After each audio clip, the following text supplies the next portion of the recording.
Gênesis 6, um dos capítulos com alguns versículos muito intrigantes, de repente um dos mais intrigantes da Bíblia, onde trata-se ali que anjos caíram, viram mulheres lindas e formosas e tiveram relações com elas.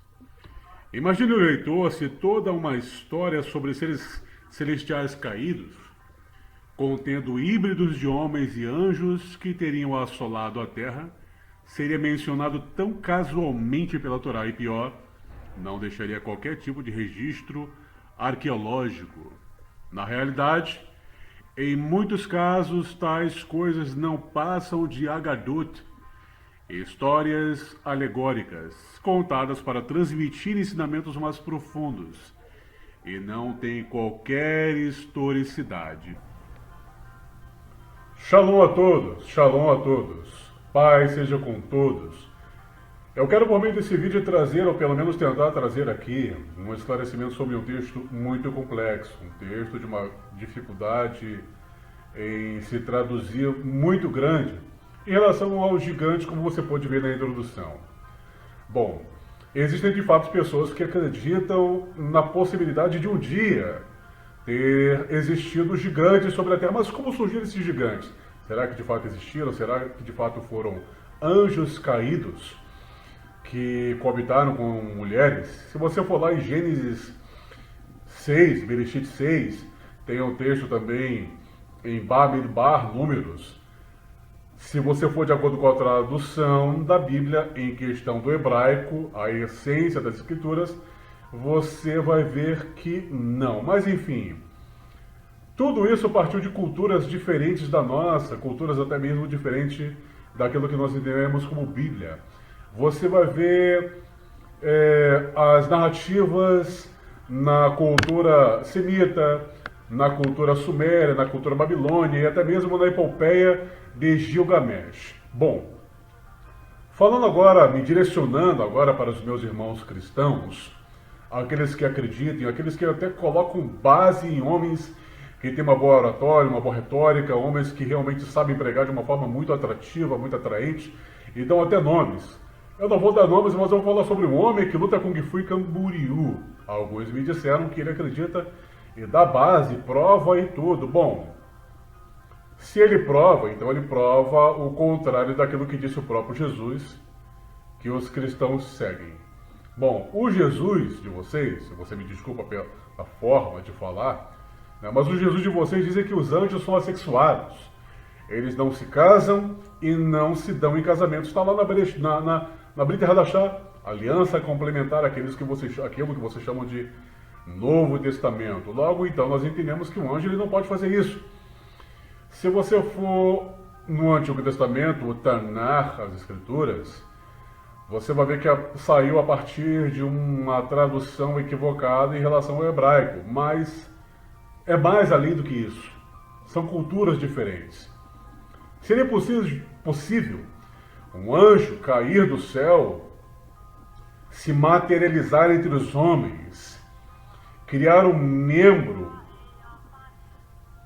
íntimo, e a partir desse membro ele ter intimidade com a mulher e liberar o fluxo, de forma que esse fluxo faça com que aquela mulher conceba, e a partir de então venha nascer um gigante? Seria isso possível?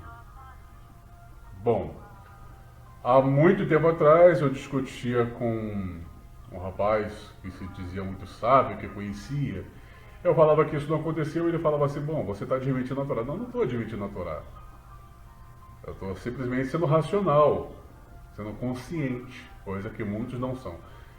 Infelizmente ou felizmente, algumas pessoas preferem o misticismo do que o racionalismo. Preferem acreditar em coisas místicas e espirituais do que ter pés no chão e acreditar em uma possível realidade. Lógico que a minha realidade não é a sua realidade, então a gente tenta chegar no denominador comum, ou melhor, acreditar naquilo que tem mais lógica. Eu não sou arqueólogo, eu não sou historiador, mas eu estudo sobre os assuntos. Então, tratando-se dessa minha curiosidade, eu posso dizer que não existe historicidade, comprovação arqueológica nenhuma de que haviam no passado gigantes, lógico. Não gigantes de 10 metros, 12 metros, 13 metros, 20 metros, como em algumas narrativas, poderia citar aqui o livro de Enoque, ele fala. Bom, os gigantes que existiam na época são possivelmente os gigantes que existem hoje. Homens de grande estatura, homens de 2 metros. Eu, por exemplo, eu tenho 2 metros de altura. Para alguns eu sou gigante. Outros com 2 metros e meio, 3 metros, possivelmente 3 metros. Segundo a narrativa de Samuel, onde Davi mata um gigante chamado Golias, possivelmente aquele Golias teria nada mais, nada menos do que 3 metros de altura, como você pode ver aí na introdução. Agora, gigantes de mais de 5 metros, 10 metros, por conta de uma, me perdoa a expressão, uma ejaculação angelical, isso não dá para engolir, não. Principalmente isso. Não dá para aceitar. Mas cada um fica com aquilo que lhe apraz, com aquilo que lhe agrada mais. Se você prefere mais misticismo, fica com o seu misticismo. Se você prefere ser um pouquinho mais racional, então vem comigo. Vamos ler esse texto aqui de Bereshit, capítulo 6.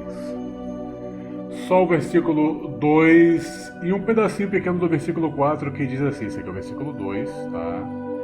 E este aqui é o versículo. Está escrito aí no hebraico. Varu Bnei Elohim et Benot Hadan Kitovot Hena Vaikhu Laen Nashim Mikol Asher Baharu. Agora o versículo 4, só este pedacinho aqui está escrito: Ha-Neflim Hayu Baaretz Bayamin Hahen. Vamos agora para a tradução. Tradução do texto é esse aqui, primeiramente. Viram os filhos de Deus que as filhas dos homens eram formosas e tomaram para si mulheres de todas as que escolheram. Agora, aquele pedacinho que eu separei, por favor, não venha me dizer que eu estou isolando o texto, eu estou só começando. Diz aí: havia naqueles dias gigantes na terra. Vamos dar continuidade.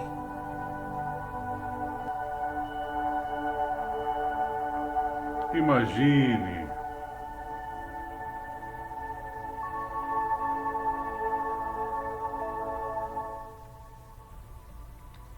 na cultura semita, o arqueólogo David Livingstone afirma: naqueles reinos, a religião era usada pelos governantes para amarrar as maiores lealdades para si próprio. Então havia grandes pompas e circunstâncias, dias festivos e ritos especiais durante o ano para apoiar o sistema político-religioso que eles controlavam.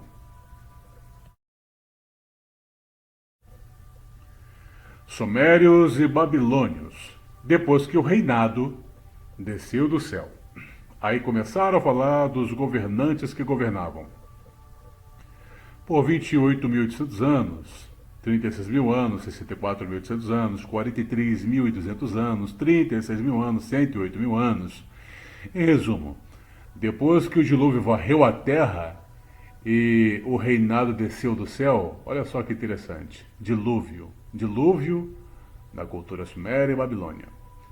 Depois que o dilúvio varreu a terra e o reinado desceu do céu, olha aí, desceu do céu, o reinado esteve em Kish, lista de reis sumérios.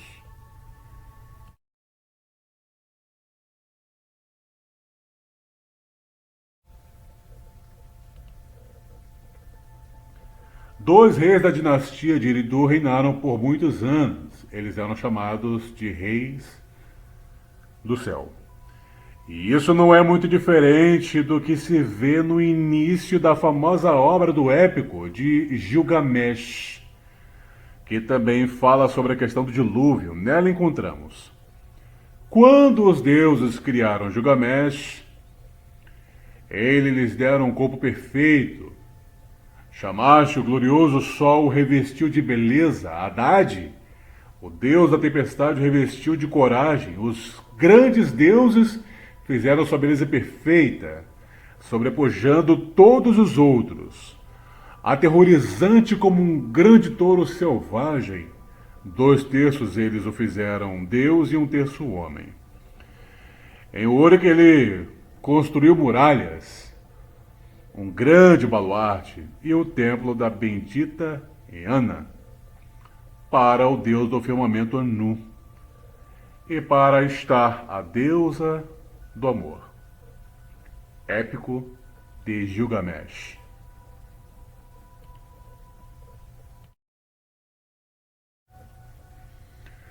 Observe ainda como o épico de Gilgamesh apresenta a razão do dilúvio. Naqueles dias o mundo estava lotado e o povo se multiplicava. E o mundo abaixo era como um touro selvagem. O grande Deus foi despertado pelo tumulto. Enlil ouviu o tumulto e disse aos deuses no conselho: o barulho da humanidade é intolerável e dormir não é mais possível por causa de Babel. Então os deuses decidiram exterminar a humanidade. O épico de Gilgamesh.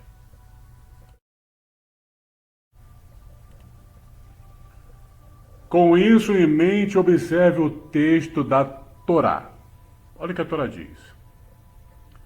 E aconteceu que, como os homens começaram a multiplicar-se sobre a face da terra, eles nasceram filhas.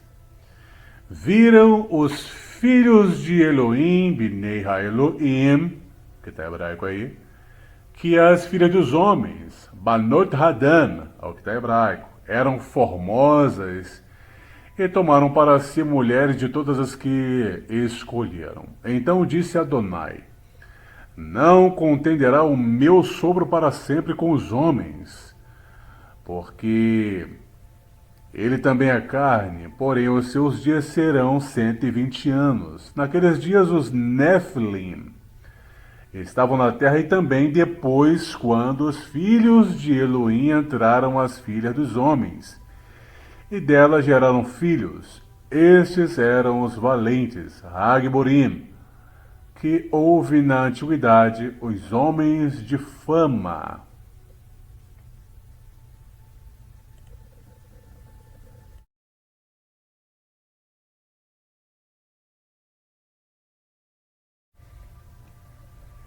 As expressões que geram confusão são justamente filhos de Elohim, filhas dos homens. Na verdade, no hebraico, literalmente, filhas do homem é Nephilim.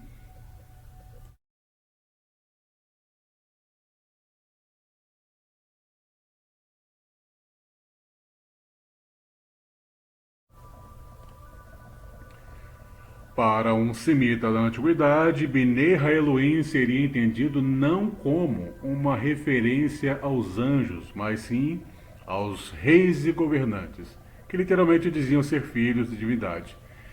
Esse entendimento era: e os filhos dos governantes, Bnei HaBraiá, viram que as filhas dos homens eram belas e tomaram para si esposas de todas as que desejavam.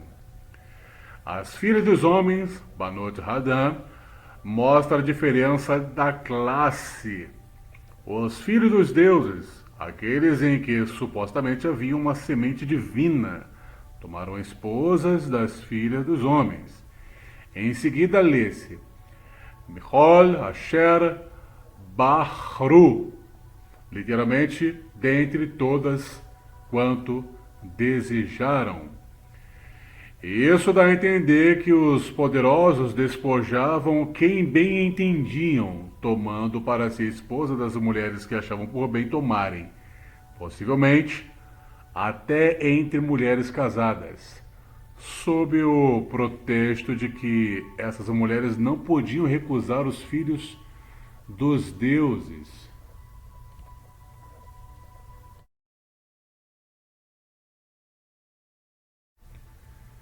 Se pareciam valorosos, Giborim trataria de cair e não mais se levantariam.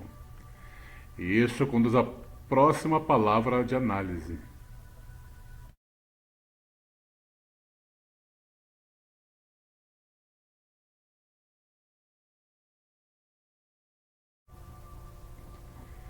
E infamaram a terra que tinham espiado, dizendo aos filhos de Israel: a terra pela qual passamos a espiá-la é terra que consome os seus moradores, e todo o povo que vimos nela são homens de grande estatura. Também vimos ali gigantes, filhos de Anak, descendentes dos Nephilim. E éramos aos seus olhos como gafanhotos, e assim também éramos aos seus olhos. Bamidbar, números 13, 32 ao 33. Opa, eu de novo aqui. Eu quero convidar você a prestar um pouco mais de atenção comigo nesse pequeno trecho, nessa leitura anterior que você acabou de me acompanhar.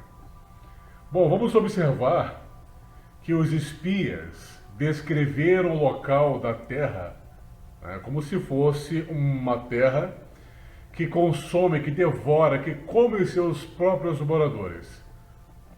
Parece perceber que a linguagem é apenas uma metáfora, não é algo literal. Ou alguém sugeriria que seria como se fosse aquela narrativa dos filhos de Cora, que a terra abriu e comeu os seus habitantes?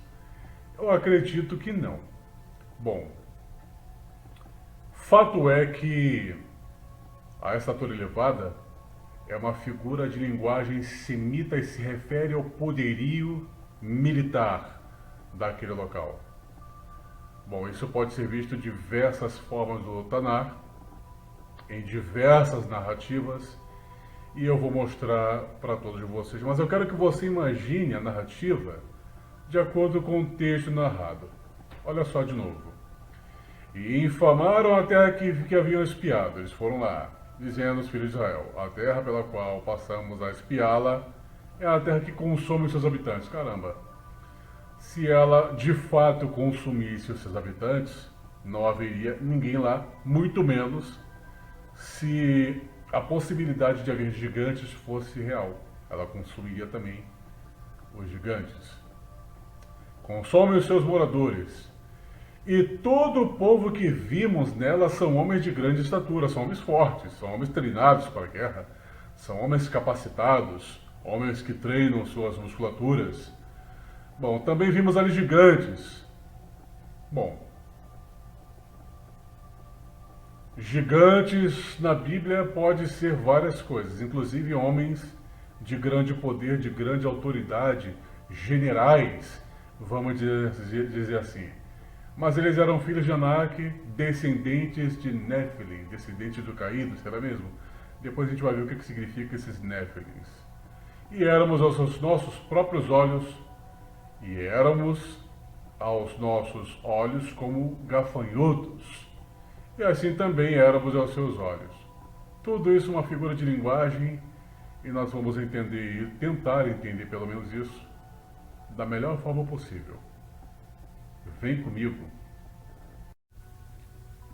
Naquele tempo trará um presente ao Adonai Tsevaot, um povo de elevada estatura e de pele lisa, e um povo terrível, desde o seu princípio, uma nação forte e esmagadora, cuja terra os rios dividem ao lugar do nome do Adonai Tsevaot, ao monte de Sião.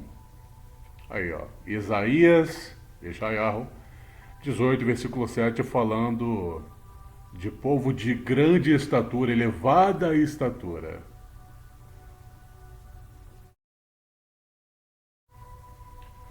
Observe que a profecia se refere à conquista babilônia. O reino da Babilônia era literalmente um reino de gigantes. Em outras palavras, a elevada estatura claramente está associada ao poderio militar.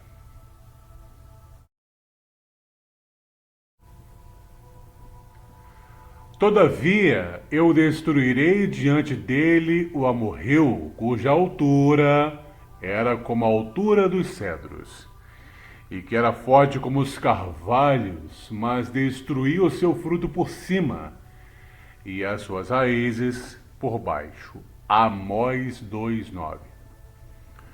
Bom, os amorreus aqui são referidos como povo cuja altura era como a altura de cedro. Se tomado como literal, não só isso seria uma impossibilidade física, como também contrariaria os relatos da própria Torá, que traz os amorreus como povo comum. Novamente, o sentido é de poderio militar e não de estatura física. Isto não é possível. Em suma, supondo que os Nephilim de Gênesis 6 e os de Números 13 sejam os mesmos, ou parecidos em característica, o máximo que poderiam concluir é que tais pessoas eram grandes guerreiros. Apenas isso e mais nada.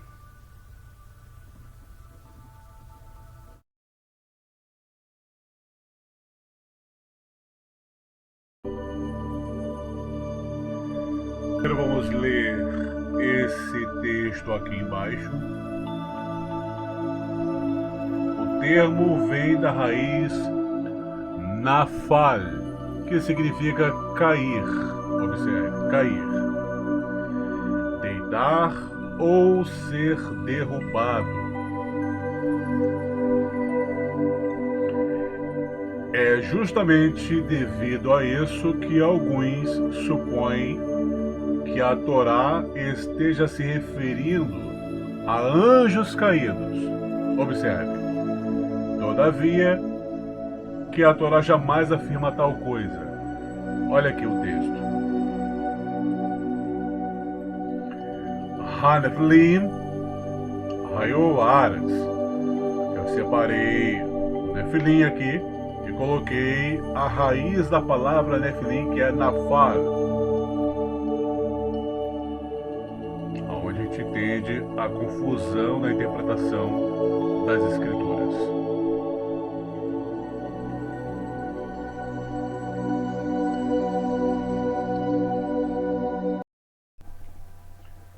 No dia seguinte, quando os filisteus vieram para despojar os mortos, acharam Saul, e seus 3 filhos caídos. Olha o caídos aí.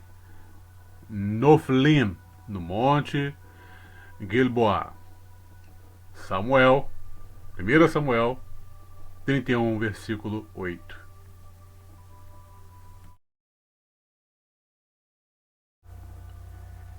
Enfim, poderia dizer que sinto em te desapontar, caso você tenha entendido, espero que tenha entendido, mas é bom que você tenha um pouquinho mais de consciência. É impossível, segundo qualquer tipo de narrativa, que um anjo, segundo alguns filmes ou segundo a cultura de outras nações religiosas, desçam, se materializem e tenham relações com outras mulheres, como pode ver aí nessa imagem. Tudo passa apenas de misticismo, interpretação equivocada, por conta de uma má tradução. Se não pode se aceitar este fato, aceite as outras narrativas que falam exatamente a mesma coisa. Vamos citar as duas. Primeira de Gênesis, má tradução. Segunda de Números, má interpretação.